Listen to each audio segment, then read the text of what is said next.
এখন পর্যন্ত আমরা যাদেরকে ছাত্র উপদেষ্টা পাঠিয়েছি তাদের বিরুদ্ধে বিভিন্ন ধরনের অভিযোগ শোনা যায়। তারা বিভিন্ন ধরনের ইতিহাস বিকৃত ঘটনা আমরা প্রতিনিয়ত দেখতে পাচ্ছি।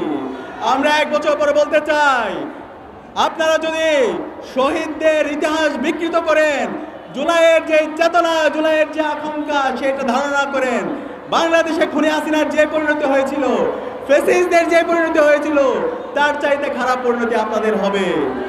প্রিয় সংগ্রামী ভাইরা, আমরা দেখতে পাচ্ছি গত 16 বছরে ইসলামী ছাত্র শিবিরের উপর সবচেয়ে জুলুম নির্যাতন নিষ্পেষণ হয়েছিল, কিন্তু আজকে আমাদের বন্ধুপ্রতিম ছাত্র সংগঠনগুলো তারা ফ্যাসিবাদের ভাষায় কথা বলছে।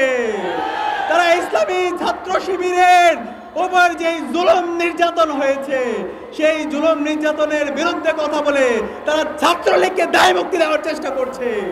আমরা বলতে চাই, রাজনৈতিক শিষ্টাচার বহির্ভূত আপনারা কাজ করবেন না, বর্ডার লাইন ক্রস করবেন না।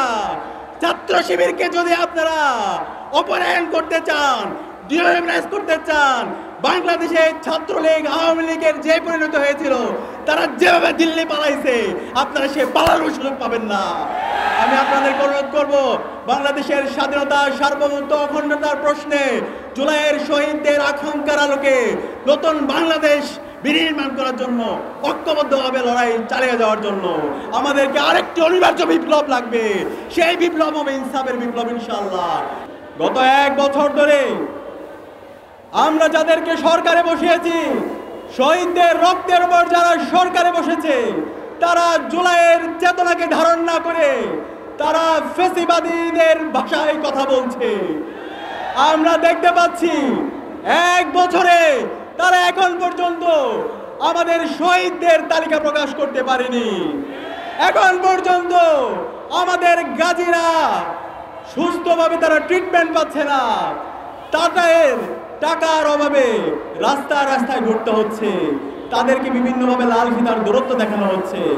আমরা আজকের সুবিশাল সমাবেশ থেকে বলতে চাই, অন্তর্বর্তীকালীন সরকারের প্রথম এবং প্রধান দায়িত্ব হচ্ছে, যাদের মাধ্যমে আজকে আমরা আজাদি পেয়েছি, আমাদের এই রাষ্ট্রের শ্রেষ্ঠ সন্তান, এই শহীদদেরকে রাষ্ট্রের শ্রেষ্ঠ সন্তান হিসাবে স্বীকৃতি দেওয়া, শহীদদের পূর্ণাঙ্গ তালিকা করা এবং শহীদ পরিবারের পুনর্বাসনের ব্যবস্থা করা।